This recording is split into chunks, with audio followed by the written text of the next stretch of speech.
Hello everyone, कैसे हैं आप सब। मेरा नाम है Akash Uriya and I welcome you all in this lecture series जहां हम स्ट्रेंथ ऑफ मटेरियल को बेसिक टू एडवांस लेकर जा रहे हैं। अगर ये लेक्चर आप पहली बार देख रहे हैं तो आप प्लीज लेक्चर नंबर 1 और लेक्चर नंबर 2 को देख लीजिए पहले, उसके बाद इस लेक्चर को देखिए क्योंकि हम कंटिन्यूएशन में पढ़ा रहे हैं।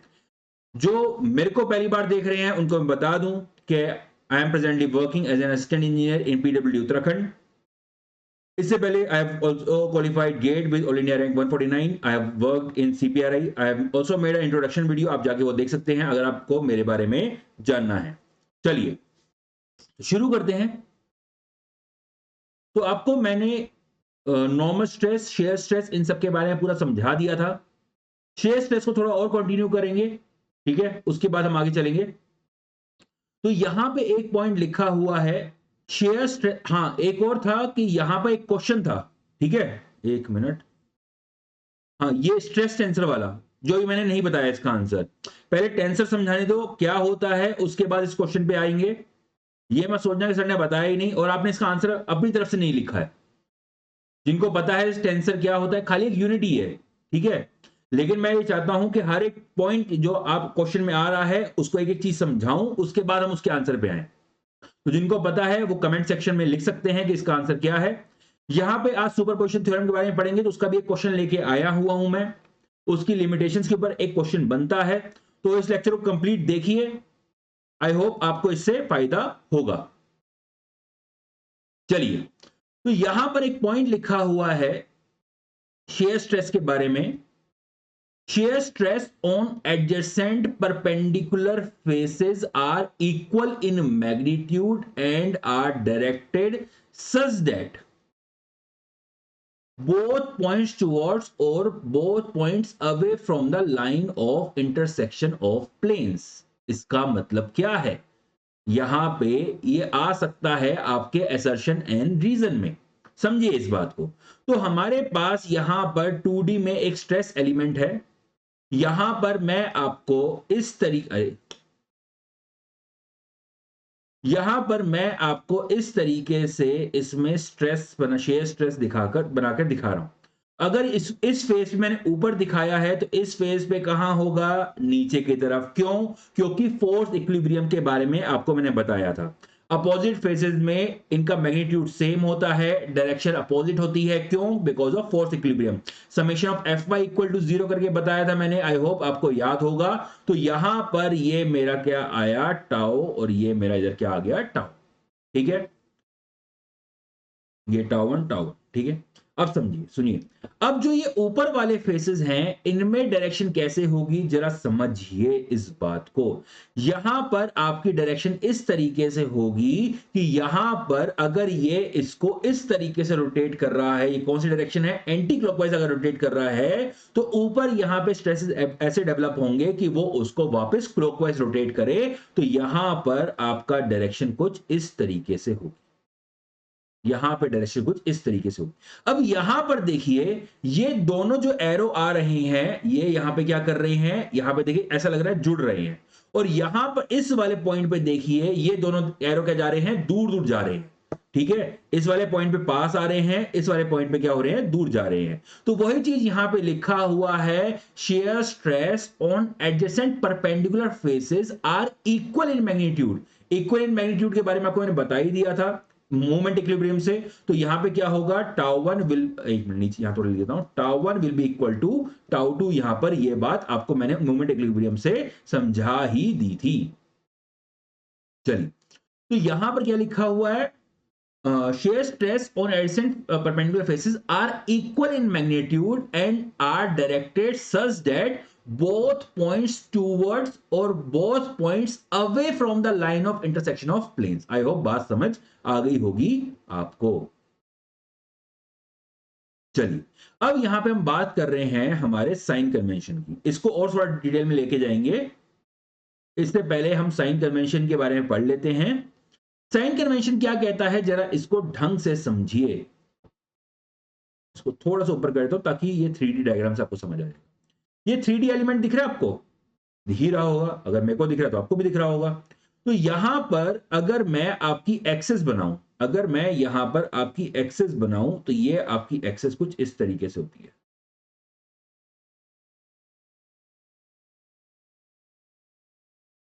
ठीक है, ये आपका वाई एक्सिस होता है, ये एक्स एक्सिस होता है, ये आपकी जेड एक्सिस होती है। चलिए अब सुनिए, तो इस तरफ क्या होता है, ये पॉजिटिव एक्स एक्सिस होती है, इधर क्या होता है, ये आपका यहां पे नेगेटिव हो जाता है। उसी तरीके से ऊपर की तरफ क्या होता है, पॉजिटिव वाई एक्सिस होती है, नीचे की तरफ क्या होता है, नेगेटिव वाई एक्सिस होती है। आई होप ये बात समझ आ रही होगी आपको। उसी तरीके से एक तरफ जेड का पॉजिटिव और एक तरफ जेड का आपका नेगेटिव। चलिए अब समझिए इस बात को ढंग से। यहां पर आप देखिए, ये आपकी वाई एक्सिस है, इसको मैं रेड से कर देता हूं ताकि आप इसमें थोड़ा ढंग से चमके व्हाइट में। ये आपकी वाई एक्सिस है, ये आपकी एक्स है और ये आपका जेड है। ठीक है, यहां पे आपको देखना है कि आपका जो प्लेन है जिस पे स्ट्रेसेस लग रहे हैं, फॉर एग्जांपल अगर मैं इस प्लेन की बारे में बात कर रहा हूं जिस पे स्ट्रेसेस लग रहे हैं, या फिर मैं बात कर रहा हूं इस प्लेन के बारे में जिस पे स्ट्रेसेस लग रहे हैं, तो यहां पे आपको देखना है कि किस प्लेन में स्ट्रेसेस लग रहे हैं। तो अभी मैं बात कर रहा हूं इस प्लेन की जिसको मैं हाईलाइट कर रहा हूं, इस प्लेन के बारे में बात कर रहा हूं। इस प्लेन का जो नॉर्मल है, नॉर्मल मतलब 90 डिग्री पे, ठीक है, इस प्लेन का जो नॉर्मल है वो किस डायरेक्शन में जा रहा है, वो जा रहा है आपकी पॉजिटिव एक्स एक्सिस में जा रहा है। फॉर एग्जांपल चलिए हमारे पास ये बेस्ट है, एक यही चीज हमारा सबको समझा देगी।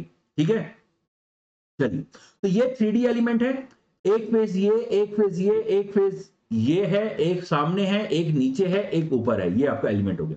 ठीक है, तो ये वाला जो प्लेन है जिसको मैंने वहां पे हाईलाइट कर रखा है, इसका नॉर्मल कहां आएगा, इसका नॉर्मल इस डायरेक्शन में आएगा।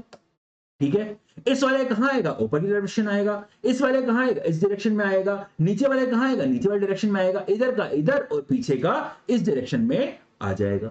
ठीक है, अब देखिए, इसका इस वाले प्लेन का जो नॉर्मल है वो किधर यहां पर डायरेक्शन दिखा रहा है, पॉजिटिव एक्स एक्सिस की तरफ दिखा रहा है, पॉजिटिव एक्स एक्सिस की तरफ दिखा रहा है। ठीक है, अगर मैं यहां पर इस प्लेन के बारे में बात करूं, इसका जो नॉर्मल है वो किधर दिखा रहा है, नेगेटिव एक्स एक्सिस की तरफ दिखा रहा है। इस वाले प्लेन का कहां दिखा रहा है, पॉजिटिव वाई एक्सिस की तरफ दिखा रहा है। और इस वाले कहां दिखा रहा है, नेगेटिव वाई एक्सिस के बारे तरफ दिखा रहा है। आई होप ये बात समझ आ गई, क्लियर है। तो यहां पे इस बात को बहुत ढंग समझिए, यहां पे दोनों चीज का इंपॉर्टेंस है। यहां पे आपका जो स्ट्रेस है उसकी डायरेक्शन का भी इंपॉर्टेंस है। ठीक है, उसे उसकी यहां पर यहाँ कन्वेंशन में, ठीक है, और यहाँ पे जिस प्लेन पे लग रहा है उसके नॉर्मल की डायरेक्शन का भी इंपॉर्टेंस है। तो हमें इतनी बात समझ आ गई है कि इसका नॉर्मल पॉजिटिव है, इसका नेगेटिव है, इस बात समझ आ गई। ठीक है, अब यहां पर देखिए, यहां पे अब आपको देखना है कि आपका जो स्ट्रेसेस लगे हैं वो कैसे लगे हुए हैं। ठीक है, यहां पर अगर मैं यहां पे बात कर रहा हूं इस पर्टिकुलर स्ट्रेस के बारे में, इस पर्टिकुलर स्ट्रेस के बारे में बात कर रहा हूं, यह है मेरा shear stress tau X Y. किस कौन सा है, टाओ एक्स वाई। सर ये एक्स वाई कैसा है, अभी सब समझाता हूं, बस खाली एक बार डायरेक्शन देखिए, सिर्फ एक बार डायरेक्शन देखिए। ये लगा हुआ है इस वाले प्लेन पर, इस वाले प्लेन का किस तरफ नॉर्मल है, ये जा रहा है पॉजिटिव एक्स एक्सिस में। और मेरा जो यहां पे स्ट्रेस लगा हुआ, शेयर स्ट्रेस, उसकी डायरेक्शन किस तरफ है, ऊपर की तरफ है। ऊपर क्या आता है, पॉजिटिव वाई एक्सिस। तो ये क्या हो जाएगा, इसका यहां पे दोनों पॉजिटिव आ रहे हैं, इसका नॉर्मली पॉजिटिव आ रहा है और ये डायरेक्शन भी पॉजिटिव की तरफ है, तो ये क्या हो जाएगा, पॉजिटिव टाउ एक्स वाई हो जाएगा। समझ आ गई बात। अगर इसकी डायरेक्शन नेगेटिव होती, अगर इसकी डायरेक्शन मतलब सॉरी इसकी डायरेक्शन अगर नीचे होती, अगर ये स्ट्रेस ऐसे लगा हुआ होता इस प्लेन पे, तो इसका नॉर्मल तो आपका यहां पर पॉजिटिव एक्स एक्सिस की तरफ दिखा रहा है, जो इस प्लेन का नॉर्मल है। ठीक है, लेकिन इस जो स्ट्रेस है इसकी डायरेक्शन क्या है, इसकी डायरेक्शन नीचे की तरफ है। ये नीचे की तरफ क्या होता है, नेगेटिव वाई एक्सिस। तो एक पॉजिटिव हो गया, ये एक पॉजिटिव हो गया, एक नेगेटिव हो गया। पॉजिटिव नेगेटिव क्या हो जाते हैं, नेगेटिव हो जाता है। तो ये इसको मैं बोलूंगा, अगर ये इस डायरेक्शन में नेगेटिव टाउ एक्स हो। समझ आ गई बात। कब पॉजिटिव लेना है उस, देखिए मैग्नीट्यूड तो आपको समझ आ गया, मैग्नीट्यूड तो वही रहेगा। मैं कह रहा हूं मैग्नीट्यूड है 5 न्यूटन पर एम स्क्वायर। लेकिन उसको पॉजिटिव कब लेना है, नेगेटिव कब लेना है, वो साइन कन्वेंशन है, वो इस तरीके से डिसाइड होता है। आई होप बात समझ आ गई होगी आपको। चलिए इसी तरीके से अगर मैं नॉर्मल स्ट्रेस के बारे में बात करूं, अगर मैं नॉर्मल स्ट्रेस के बारे में बात करूं, चलिए इस प्लेन का नॉर्मल किधर जा रहा है, इस प्लेन का नॉर्मल ये लग रहा है, इसको मैं यहां पे लगाया, ठीक है, समझ, इस प्लेन का नॉर्मल क्या है, ये जा रहा है, अरे हट जा भाई, ये इस प्लेन का नॉर्मल है, ठीक है। अगर मैं नॉर्मल स्ट्रेस दिखाऊं, अब नॉर्मल स्ट्रेस दिखा रहा हूं, यहां पर मैं कोई, मेरे पास दूसरा पेन नहीं है, मेरे पास दूसरा पेन तो नहीं है, लेकिन मेरे पास यहां पर टॉर्च पड़ी है। चलिए अगर मैं इसका नॉर्मल स्ट्रेस दिखा रहा हूं तो वो ये लग रहा है, ठीक है।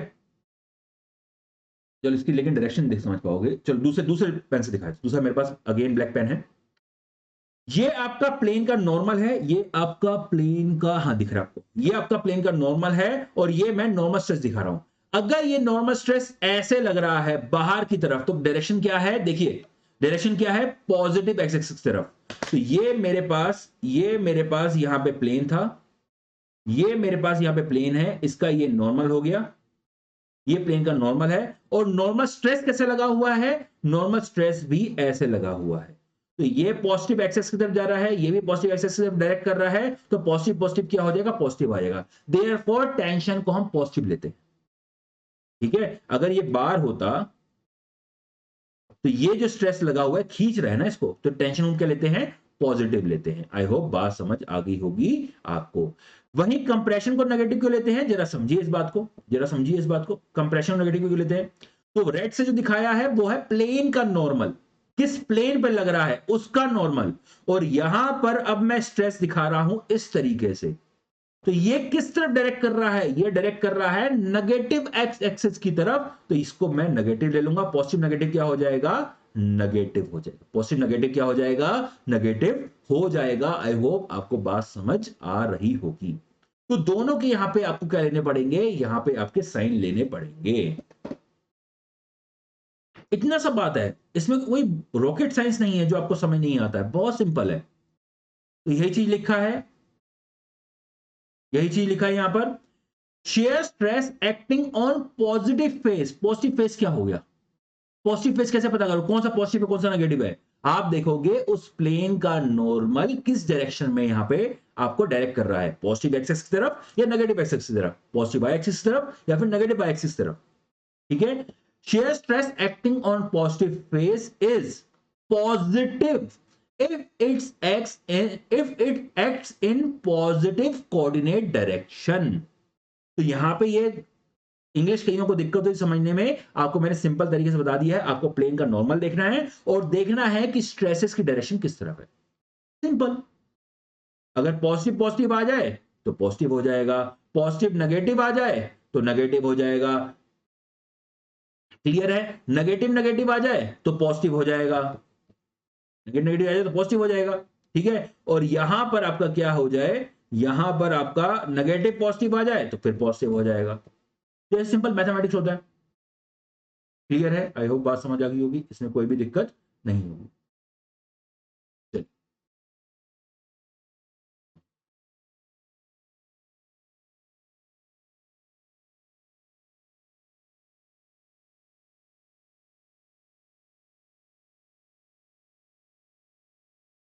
चलिए आगे बढ़ते हैं। हाँ ये सब मैंने समझा दिया आपको, इसमें कोई भी दिक्कत नहीं होगी। चलिए, अब यहां पे देखिए, यहां पर हम कह रहे हैं, टेंसर के बारे में भी समझाता हूँ, टेंसर के बारे में टाइम लगेगा, इसको डिटेल में बताऊंगा अभी, ठीक है। यहाँ पे टेंसर, सेकंड ऑर्डर टेंसर क्या होता है, थर्ड ऑर्डर टेंसर क्या होता है, ये सब चीज समझाऊंगा आपको, घबराने की जरूरत नहीं है। ठीक है। अब यहां पर देखिए, यहां पर देखिए बहुत ज्यादा इंपॉर्टेंट है, यहां पर एक लाइन लिखी हुई है, इन 3D direction 9 stress element exist, 6 stress components are required to define the condition of stress at a point. In 2D direction, 4 stress elements exist. 3 stress components are required to define the condition of stress at a point. समझिए इस बात को, क्या बात कर बोल रही है।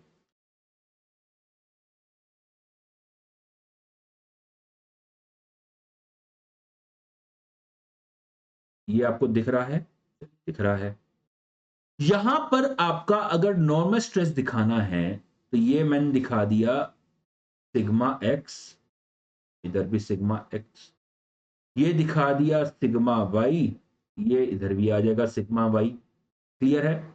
तो यहां पे आपका एक्स डायरेक्शन में नॉर्मल स्ट्रेस कितना लग रहा है वो बता देगा सिग्मा एक्स, वाई डायरेक्शन में नॉर्मल स्ट्रेस कितना लग रहा है वो बता देगा सिग्मा वाई।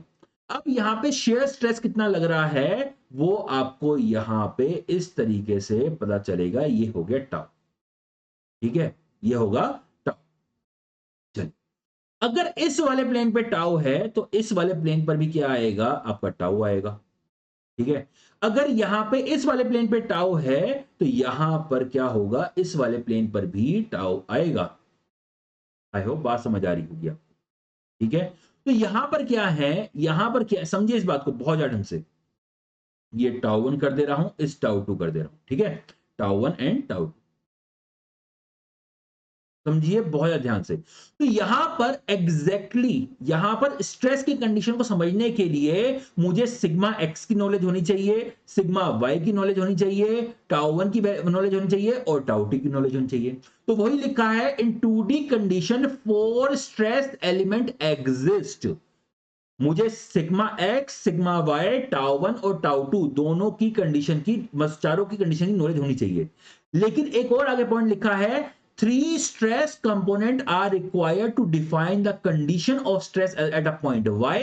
बिकॉज यहां पे टाउ वन और टाउ टू तो इक्वल होंगे। अगर आपको सिग्मा एक्स पता है, सिग्मा वाई पता है और टाउ वन पता है तो टाउ टू तो आपको ऑलरेडी पता है। अगर आपको इन तीन की नॉलेज है, अगर आपको इन तीन की नॉलेज है तो आप यहां पे क्या कर सकते हो, स्ट्रेस कंपोनेंट को यहां पे डिफाइन कर सकते हो।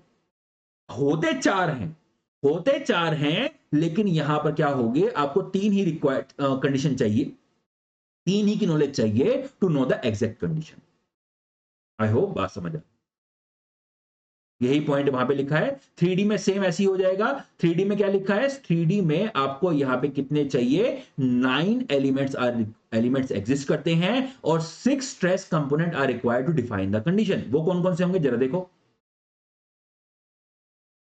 इस 3D में जाने से पहले, क्योंकि यहां पे टाउ एक्स वाई आ जाएगा, टाउ ये सब समझाना है मेरे को, जरा इसको समझिए इस बात को। यहां पे सिग्मा एक्स क्या होता है, यहां पे सिग्मा एक्स क्या होता है, सिग्मा वाई वाई क्या होता है, सिग्मा एक्स वाई क्या होता है। सॉरी, ये तो सिग्मा एक्स वाई नहीं होगा ये, हाँ सिग्मा एक्स वाई को मैं टाउ एक्स, यहां पे आप सिग्मा एक्स वाई भी लिख सकते हैं। कई बुक्स में आपको सिग्मा एक्स वाई लिखा हुआ मिल जाएगा, कई बुक्स में आपको टाउ एक्स वाई भी लिखा हो जाएगा, बहुत हर सेम। ठीक है, चलिए, तो ये क्या होता है जरा समझिए इस बात को, उसके बाद मैं यहां पे 3D में जाना चाहूंगा। यहाँ इसमें एक पॉइंट लिखा होगा, नहीं लिखा तो मैं फिर भी समझा देता हूं। हाँ ये लिखा है, देखो यहां पे क्या लिखा हुआ है, एक बहुत ढंग से समझिए इस बात को, बहुत ढंग से। सिग्मा एक्स एक्स क्या रिप्रेजेंट कर रहा है, normal stress on plane normal to X face in X direction. और टाउ एक्स जेड क्या रिप्रेजेंट कर रहा है, shear stress on X face in Z direction. देखिए समझिए इस बात को, ये मेरे पास यहां पे एलिमेंट था,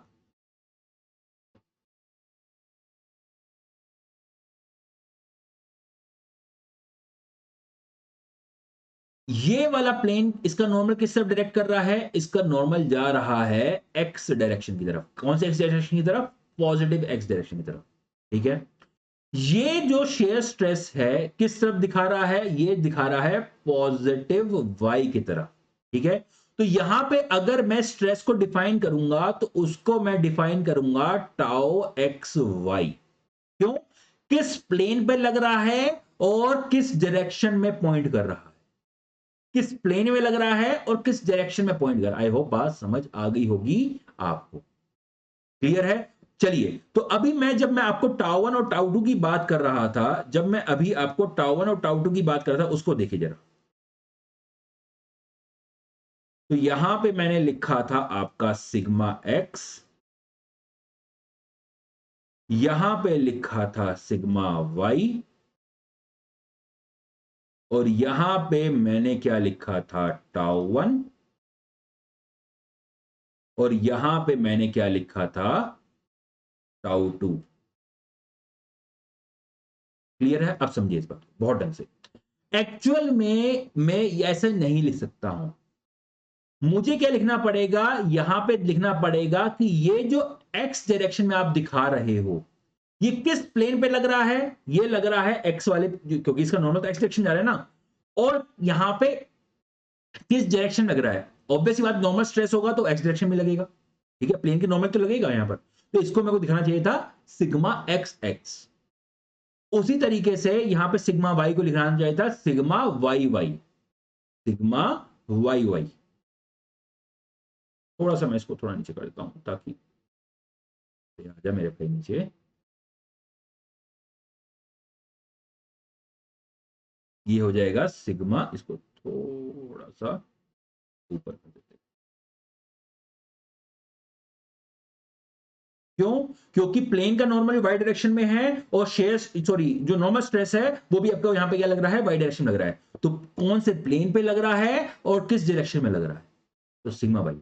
अब देखिए, इस टाउ 1 को मैं यहां पे कभी भी टाउ 1 की तरह नहीं लिखूंगा, मैं इसको लिखूंगा tau X Y, tau X Y. इस तरीके से मैं आपको लिखूंगा।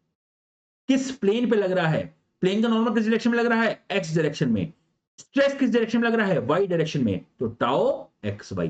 पहला बताता है कि प्लेन का नॉर्मल किस डायरेक्शन में है, दूसरा बताता है कि स्ट्रेस किस डायरेक्शन में लगा हुआ है। क्लियर होगी बात? नेक्स्ट, इस वाले जो ये वाला मेरा स्ट्रेस है, जिसको मैं यहां पे हाईलाइट कर रहा हूं, ये वाला शेयर स्ट्रेस जिसको मैं यहां पर हाईलाइट कर रहा हूं,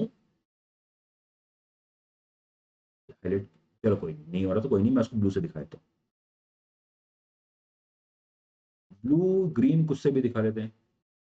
चलिए, जिसको मैं ग्रीन से दिखा रहा हूं, इसको मैं अगर लिखूंगा, इसको लिखूंगा टाओ वाई एक्स। क्यों? क्योंकि इस प्लेन, किस प्लेन पे लग रहा है, उसका नॉर्मल किस डायरेक्शन में है, वाई डायरेक्शन में। ये लग रहा है इस पर्टिकुलर प्लेन पर, इसका नॉर्मल किस डायरेक्शन में है, वाई डायरेक्शन में। स्ट्रेस किस डायरेक्शन में लग रहा है, एक्स डायरेक्शन में। तो tau X Y and tau, sorry, tau Y X and tau X Y is equal to tau Y X in magnitude.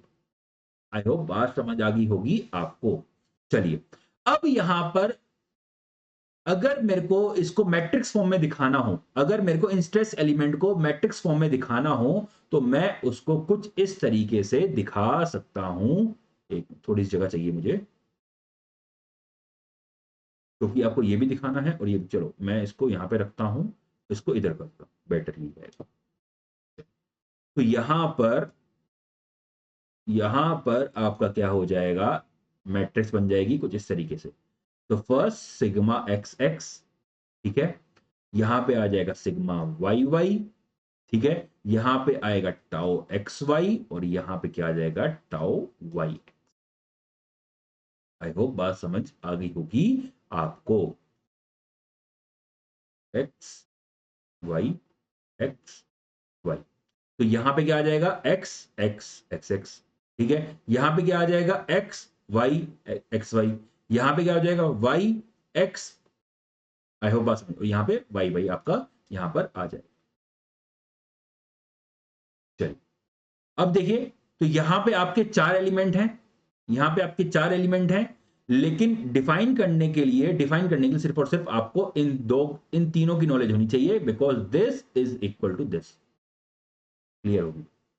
चलिए, उसी तरीके से यहां पे जब हम 3D के बारे में बात कर रहे हैं, जब हम 3D के बारे में बात कर रहे हैं, तो ये sigma X X, sigma Y Y, sigma Z Z, यहां पे tau X Y, tau X Z, tau Y X, tau Y Z, tau Z X, tau Z Y. अब देखिए, यहां पे कितने एलिमेंट है हमारे पास, 9 एलिमेंट है, ठीक है।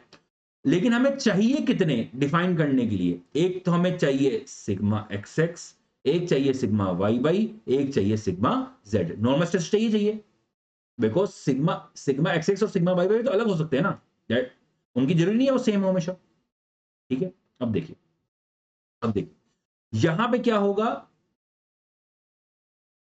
टाउ एक्स वाई जो होगा it will be equal to tau Y X based on moment equilibrium. Clear है? यहां पे क्या होगा, आपका टाउ एक्स जेड जो होगा that will be equal to tau Z X moment equilibrium. And and आपका आपका यहां पे कोई दूसरा पेन ले लेते हैं।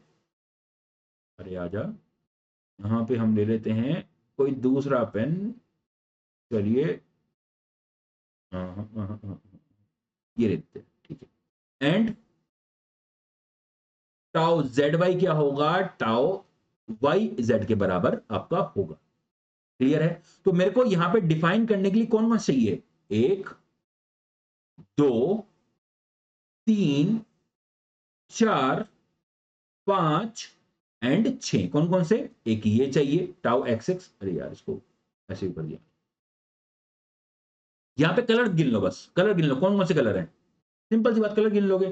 तो एक है मेरा ब्लू कलर, ठीक है, तो ये आपके sigma X X, sigma Y Y, एक सिग्मा जेड जेड, ये तीन तो चाहिए चाहिए। अब देखिए कलर गिन लो, एक मेरे को चाहिए green colour tau X Y, एक चाहिए मुझे yellow colour tau Z X, एक मुझे चाहिए टाओ वाई। तो ये मेरे को 6 एलिमेंट चाहिए to define it, because other 3 elements are same. अगर मेरे को इन तीनों की नॉलेज है, बाकी 3 एलिमेंट्स की मेरे को नॉलेज हो जाएगी। आई होप बात समझ आ गई होगी आपको, इसमें कोई भी दिक्कत नहीं होगी।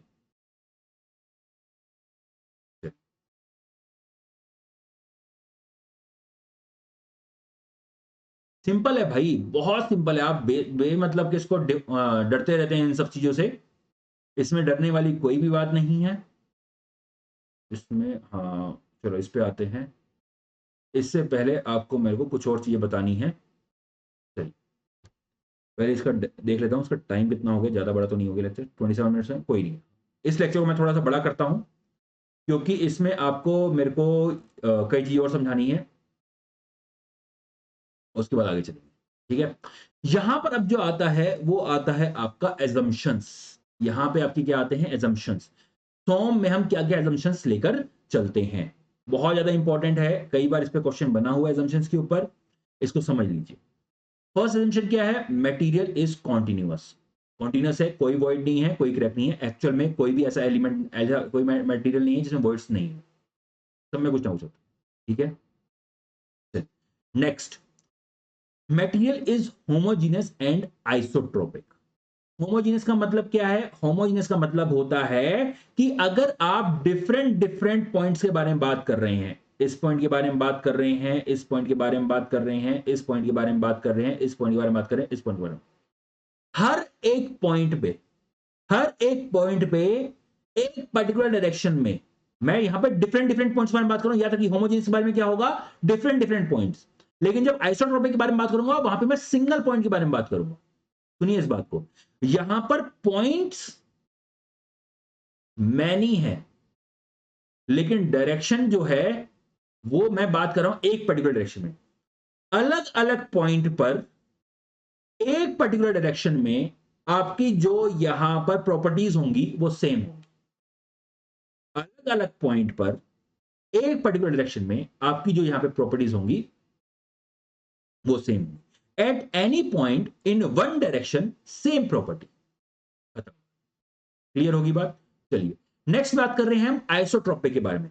आइसोट्रोपिक में आपका यहां पे क्या होगा, पॉइंट वन होगा, डायरेक्शन में नहीं होंगी, डायरेक्शन में नहीं। वहां ऊपर उसका अपोजिट था, वहां पे पॉइंट्स मैनी थे, डायरेक्शन वन थी। यहां पे पॉइंट वन है, डायरेक्शन मैनी है। यहां पर क्या कह रहा है, किसी एक पॉइंट पर डिफरेंट डिफरेंट डायरेक्शन में आपकी जो यहां पे प्रॉपर्टीज होंगी वो सेम होंगी। किसी एक पर्टिकुलर पॉइंट में डिफरेंट डिफरेंट डायरेक्शन पर आपकी जो प्रॉपर्टीज होंगी वो सेम होंगी। आई होप बात समझ आ गई होगी। तो इसको क्या बोलते हैं, हम इसको आइसोट्रोपिक बोलते हैं। एग्जांपल क्या है, fine grade material, iron gold, ठीक है, वुड आपकी नॉन आइसोट्रोपिक में आती है, क्वेश्चन बन जाता है। इसको ये स्टील है, आयरन गोल्ड स्टील, तो अलग अलग यहां पे मटेरियल है। नेक्स्ट क्या आ रहा है, ऑर्थोट्रोपिक। ऑर्थोट्रॉपिक क्या कह रहा है, किसी एक पर्टिकुलर पॉइंट पे, पॉइंट क्या है 1, ठीक है, डायरेक्शन कौन सी ले रहे हैं, डायरेक्शन ले रहे हैं 3 परपेंडिकुलर डायरेक्शंस। एक पॉइंट पर 3 परपेंडिकुलर डायरेक्शन की अगर मैं बात करूं तो उनमें जो यहां पे आपकी प्रॉपर्टीज आएंगी वो डिफरेंट आएंगी, उनमें जो प्रॉपर्टीज आएंगी वो डिफरेंट आएंगी। आपको मेरे ख्याल से बात समझ आ गई होगी। At one point in perpendicular direction properties are different. I hope बात क्लियर है। तो जो आइसोट्रोपिक ना हो वो एनआइसोट्रोपिक हो गया। एनआइसोट्रोपिक मतलब क्या है, एक पॉइंट पे डिफरेंट डायरेक्शन में डिफरेंट डिफरेंट प्रॉपर्टीज, ठीक है। अब होमोजीनियस और आइसोट्रोपिक का मतलब क्या हुआ, अब समझिए। होमोजीनियस आइसोट्रोपिक का मतलब, मैं मटेरियल को बोल रहा हूं क्योंकि यहां पे हमने क्या एजम्पशन माना है, यहां पे हमने एजम्पशन माना है material is homogeneous and isotropic. जरा समझिए इस बात को।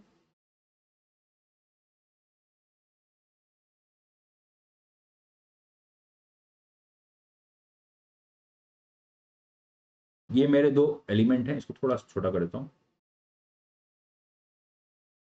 भाई हट गया, डिलीटिंग करो।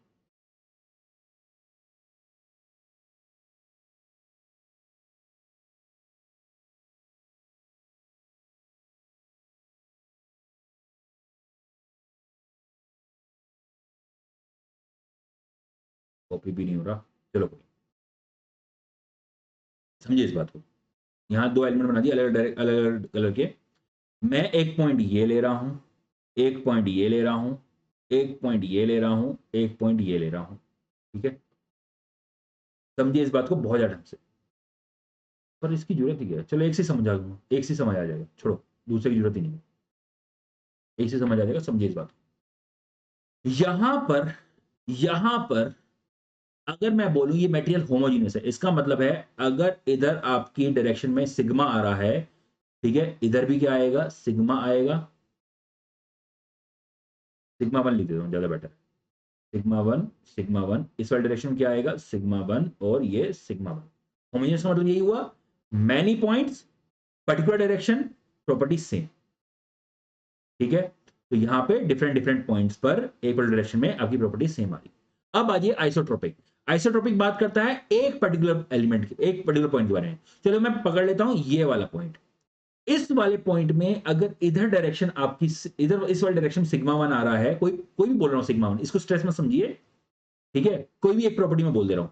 तो आपकी इस वाले डायरेक्शन में क्या आएगा, सिग्मा वन आएगा। इस वाले डायरेक्शन में क्या आएगा, सिग्मा वन आएगा। क्लियर है, समझ आ गई बात। तो ये आइसोट्रोपिक है। होमोजीनियस से क्या हुआ, ये सब सिग्मा वन हो गए। क्लियर है। आइसोट्रोपिक से क्या हुए, ये भी क्या हो गए, सिग्मा वन। अब देखिए, अब वापस समझ आप लगाइए होमोजीनियस। अगर ये मटेरियल होमोजीनियस है और ये वाले एलिमेंट में ऊपर की तरफ सिग्मा वन लग रहा है तो यहां पर भी सिग्मा वन लगेगा। अगर इधर सिग्मा वन लग रहा है तो इधर भी सिग्मा वन लगेगा। तो सिमिलरली इधर भी सिग्मा वन आएगा, इधर भी सिग्मा वन आएगा, इधर भी सिग्मा वन आएगा, इधर भी सिग्मा वन आएगा। क्लियर है, homogeneous and isotropic. I hope बात समझ आ गई होगी आपको, इसमें कोई भी दिक्कत नहीं होगी। तो ये होमोजीनियस एंड आइसोट्रोपिक दिखा, ठीक है, हर जगह सिग्मा ही रहेगा।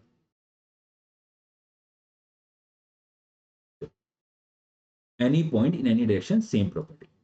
Example iron, copper, gold, steel, ये सब। नेक्स्ट यहां पे हम क्या बात मान रहे हैं, यहां पे कह रहे हैं सेल्फ वेट नेग्लेक्टेड। जनरली जो हमारे यहाँ पे क्वेश्चंस करेंगे उसमें हम इनका सेल्फ वेट नहीं लेते। क्यों, क्योंकि अगर हम सेल्फ वेट लेंगे तो उसकी वजह से भी यहाँ पे स्ट्रेसेस आएंगे। क्यों आएंगे जरा देखो, जरा समझिए इस बात को। आप अपने आप को समझ लीजिए, आप टंगे हुए हैं, जैसे पुलअप्स मारते हैं, आप किसी एक रोड से टंगे हुए हैं, तो आप आपके सेल्फ वेट की वजह से हाथों में स्ट्रेसेस आएंगे कि नहीं आएंगे, ऑब्वियस सी बात आएंगे। अगर मैं आपके पैरों यहाँ पे कुछ और वेट टांग दूं, पैरों पे और वेट टांग दूं, तो उसकी वजह से और स्ट्रेसेस आएंगे नहीं आएंगे, आएंगे। क्लियर है। अगर आप सेल्फ वेट भी लेते हैं तो स्ट्रेसेस आएंगे, ठीक है। तो यहां पे क्या होगा, आपका स्ट्रेस स्ट्रेन डायग्राम फिर जीरो से नहीं जाएगा, क्योंकि इनिशियल में आपके पास ऑलरेडी कुछ ना कुछ स्ट्रेसेस होंगे। क्लियर है, आई होप बात समझ आ गई होगी आपको। Next, superposition principle is valid, ये बहुत इंपॉर्टेंट है। इसकी लिमिटेशन के ऊपर ही क्वेश्चन है। यहां पर देखिए क्वेश्चन आ रखा है और ये क्वेश्चन पूछा गया है आपके गुजरात इंजीनियरिंग सर्विसेज में। और खाली यार एक एग्जाम मैं बता दे रहा हूं, आप डिफरेंट डिफरेंट स्टेट के क्वेश्चन उठाओ, मैक्सिमम क्वेश्चन आपको क्या होंगे, एक मिल जाएंगे, कॉमन ही क्वेश्चन होते हैं हर जगह। ठीक है, एग्जाम निकालना है, सिंपल सा बता रहा हूं, लेक्चर पढ़ो मेरे और कुछ मत पढ़ो। ठीक है, सिंपल उठाओ प्रीवियस ईयर क्वेश्चन लगा डालो, सिलेक्शन हो जाए, सिलेक्शन के बाद मिठाई लेके आ जाए।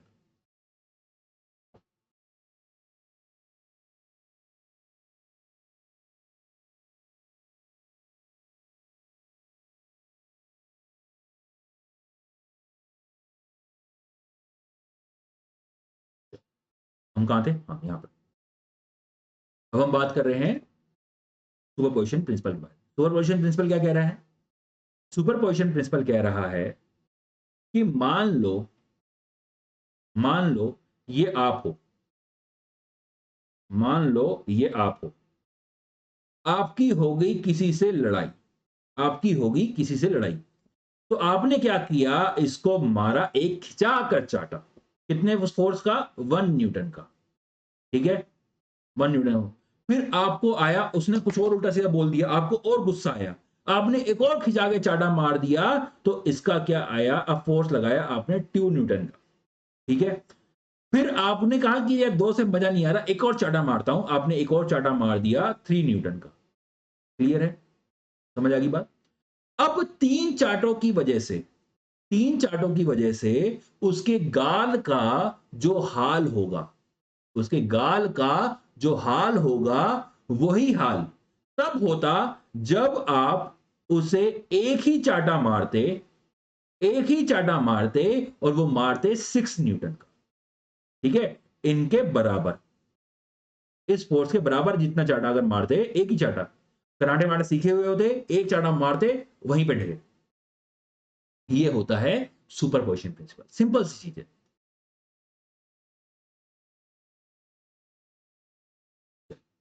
चार्टों से जल्दी समझ आ गया होगा। यहां पे हम बात कर रहे हैं, ये क्या कह रहा है? ये कह रहा है algebraic sum of various effect is equal to the total effect. Simple सी बात है, यहां पे हमने एक बीम ली, सिंपली सपोर्टेड, इसके ऊपर यहां पे लोड लगाया।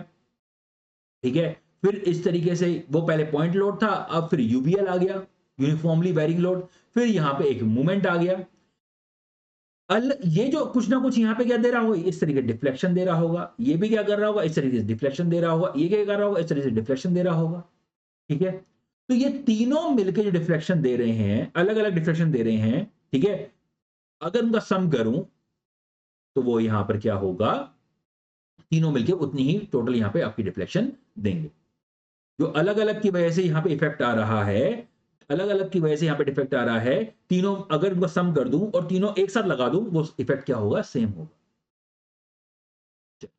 अब हम यहां पे बात कर रहे हैं लिमिटेशंस ऑफ सुपरपोजिशन प्रिंसिपल। बहुत बहुत बहुत इंपॉर्टेंट है। सबसे पहले ये तब वैलिड होगी, ये बहुत इंपॉर्टेंट है। सबसे पहले जब ये तब वैलिड होगी जब तक आपका स्ट्रेस जो होगा वो आपके स्ट्रेन के क्या होगा, प्रोपोर्शनल होगा। प्रोपोर्शनल का मतलब क्या है, ये आपका लीनियरली वेरी होगा, लीनियरली इलास्टिक होगा।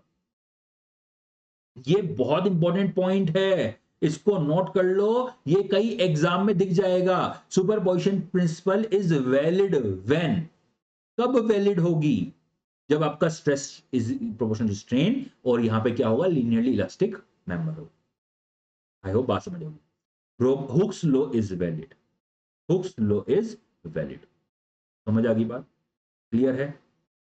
इस पॉइंट को छोड़ दिया। प्लास्टिक लिमिट ऑब्वियस सी बात है, plastic limit load is applied to plastic limit, obvious बात, प्लास्टिक लिमिट के बाद आपका सेम नहीं होगा, लेकिन मैं प्लास्टिक लिमिट नहीं, इसको प्रोपोर्शनैलिटी लिमिट की, प्रोपोर्शनैलिटी लिमिट।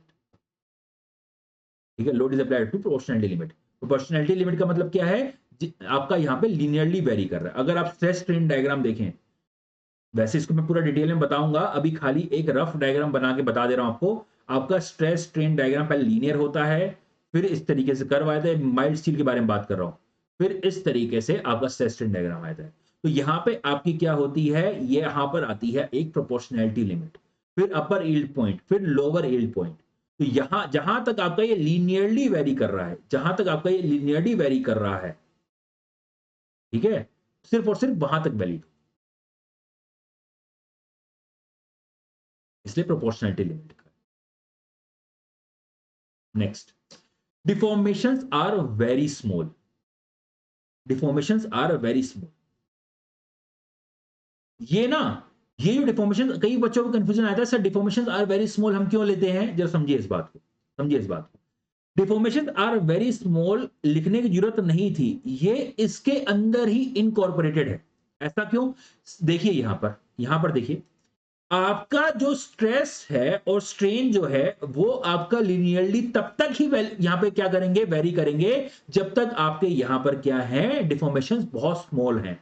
क्योंकि अगर डिफॉर्मेशंस आपके बढ़ जा रहे हैं तो वहां पे क्या होगा, देखिए यहां पे यील्डिंग आ गई है, ठीक है, यहां पे क्या हो रहा है, अब आपका यहां पर क्या हो रहा है, stress is not proportional to strain, ठीक है।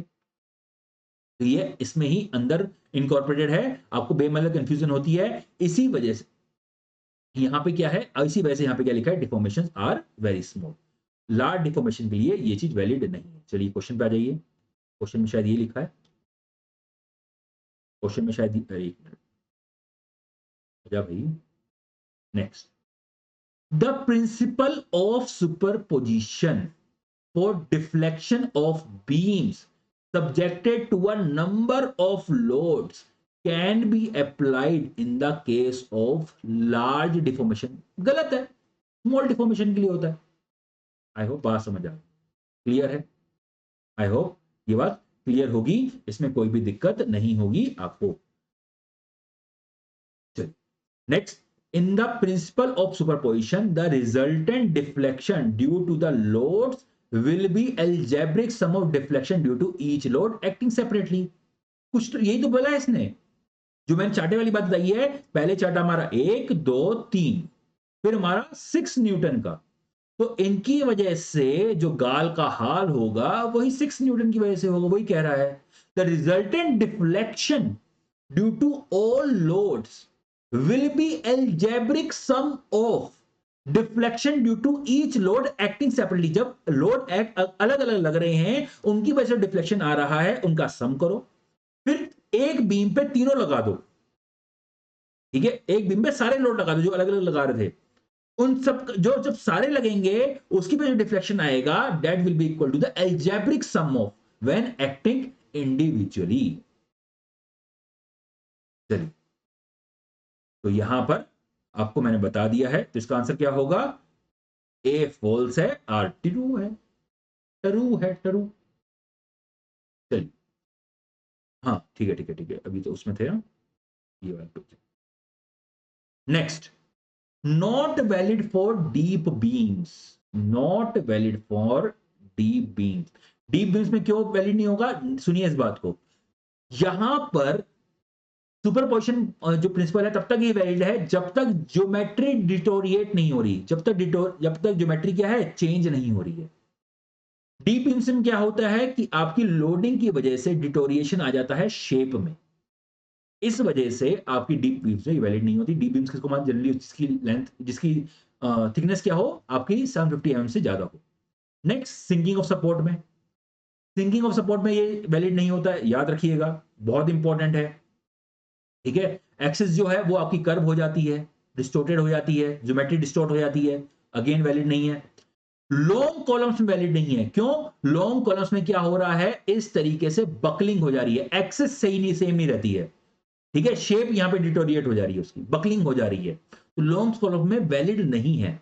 नेक्स्ट, टोर्जन, टोर्जन में तभी वैलिड होगा जब आपका शाफ्ट जो होगा वो सर्कुलर होगा। अगर शाफ्ट सर्कुलर नहीं है, किसी और शेप का है, तो ये चीज वैलिड नहीं होगी, क्यों, क्योंकि शेप डिटोरिएट हो जाती है जब आपका टोर्जन लगता है। आई बात समझ आ गई होगी आपको clearly. Next, Saint Benet's principle is valid, ये कह रहा है कि जब यहां पर सडन चेंज हो रहा है, ठीक है, जब यहां पे सडन चेंज हो रहा है तो वहां पे स्ट्रेस कंसंट्रेशन हो जाता है, समझे इस बात को, तो वहां पे इसको वैलिड नहीं करेंगे। चलिए, आई होप बात समझ आ गई होगी आपको। तो stress variant principle is valid. तो ये मेरा यहाँ पे सुपरपोजिशन प्रिंसिपल आपको मैंने पूरा पढ़ा दिया है, इसमें कोई भी दिक्कत नहीं होगी। अब हम नेक्स्ट लेक्चर में इसके आगे चलेंगे, जहां पे आपको स्ट्रेस टेंसर बचा है वो बताऊंगा, फिर उस क्वेश्चन पे आएंगे, फिर डिजाइन ऑफ मेंबर्स में यहाँ पे जाएंगे, नॉर्मल स्ट्रेन में जाएंगे, फिर थोड़ा यहाँ पे ये किस तरीके से हम यहाँ निकालते हैं, ये सब आपको मैं बताऊंगा। डरने की जरूरत नहीं है, एक एक चीज आपको मैं समझाऊंगा। आप चाहें तो अगर कोई आपको डाउट आता है तो आप कमेंट सेक्शन में बता सकते हैं, नेक्स्ट वाले उसमें मैं आपको इसको कवर करने की कोशिश करूंगा। अपने दोस्तों के साथ शेयर कीजिए, जितने भी ग्रुप्स में हैं आप उनके साथ शेयर कर दीजिए। चलिए, धन्यवाद, मिलते हैं नेक्स्ट लेक्चर में, तब तक के लिए नमस्कार। काफी हो गया 45 मिनट्स, ठीक है।